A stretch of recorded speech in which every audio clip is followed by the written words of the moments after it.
আসসালামু আলাইকুম ও রহমতুল্লাহ। প্রিয় ভাই ও বোনেরা, আজ আমি ভয় দেখাতে নয়, সতর্ক করতে এসেছি। ইসলাম এমন কোনো কথা নেই যে কিছু গুনাহ করলে তওবা কবুল হবে না। বরং আল্লাহ বলেন, আমার দরজা খোলা আছে, ফিরে এসো।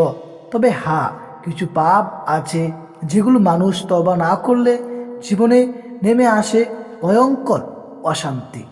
এক, নামাজ ছেড়ে দেওয়া। নামাজ ছেড়ে দিলে হৃদয় শক্ত হয়, জীবনে বরকত উঠে যায়, দোয়া কবুল হতে দেরি হয়।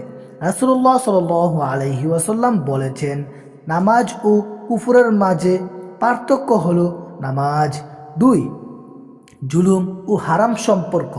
কারো উপর জুলুম করা, হারাম সম্পর্কে লিপ্ত থাকা দোয়ার পথে দেয়াল তুলে দেয়, ঘরে অশান্তি আনে।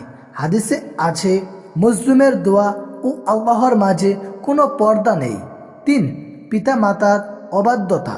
মা বাবার চোখের পানি আল্লাহর কাছে খুব ভারী। রাসূলুল্লাহ সাল্লাল্লাহু আলাইহি ওয়াসাল্লাম বলেন, পিতা মাতা যদি নারাজ হয় তাহলে আল্লাহ তাআলা নারাজ হয়ে যান, যদি পিতা মাতা খুশি হয় তাহলে আল্লাহ তাআলা খুশি থাকেন।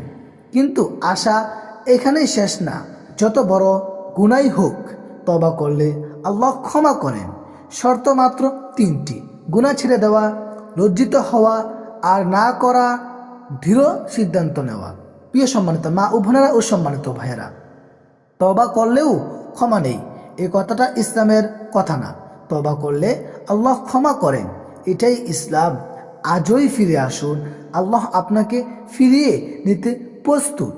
প্রিয় সম্মানিত মা ও বোনেরা ও সম্মানিত ভাইয়েরা, আমরা যারা বিভিন্ন সময় নামাজ এবং কি রোজা, বিভিন্ন আল্লাহ তাআলার ইবাদত করতে পারি না, আল্লাহ তাআলার কাছে তওবা করে আমরা এখনও ফিরে আসি, আল্লাহ তাআলা আমাদের তওবাকে কবুল করবেন। এখনও সময় আছে, আমরা নামাজ পড়া শুরু করি, রোজা রাখি, ইসলামের সব হুকুম মেনে চলি। আল্লাহ তাআলা যেন আমাদের সবাইকে সঠিক নিয়মে ইসলামের সঠিক বিধান পালন করার তৌফিক দান করে। আমিন ইয়া রব্বাল আলামিন।